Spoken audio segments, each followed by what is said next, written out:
ബസ്സിൽ വെച്ച് യാത്രക്കാരിയുടെ 1 പവന്റെ വളയും 16,000 രൂപയും മോഷ്ടിച്ച അന്യസംസ്ഥാന യുവതി ബസ്സിലുണ്ടായിരുന്ന വനിതാ ASIയുടെ ഇടപെടലിൽ പിടിയിലായി. ആലപ്പുഴ അരൂരിലാണ് സംഭവം. തമിഴ്നാട് അണ്ണാനഗർ സ്വദേശിനി 33 വയസ്സുള്ള സ്നേഹപ്രിയയാണ് ബസ്സിൽ വെച്ച് പിടിയിലായത്.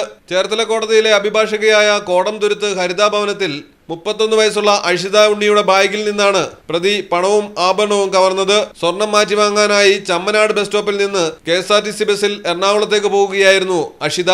ടിക്കറ്റ് എടുക്കാനുള്ള ചില്ലറയ്ക്കായി ബാഗ് തുറന്നപ്പോഴാണ് പണവും വളയും നഷ്ടമായ കാര്യം മനസ്സിലായത്.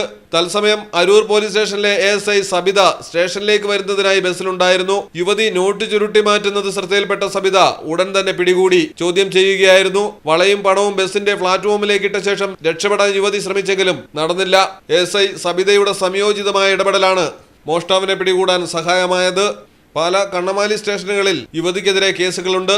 തമിഴ്നാട്ടിൽ നിന്ന് മോഷണത്തിനായി കേരളത്തിലെത്തുന്ന സംഘത്തിലെ ഒരു കണ്ണിയാണ് ഇവരെന്നാണ് പോലീസ് കണ്ടെത്തിയിരിക്കുന്നത്. മലയാളം ടെലിവിഷൻ, ആലപ്പുഴ.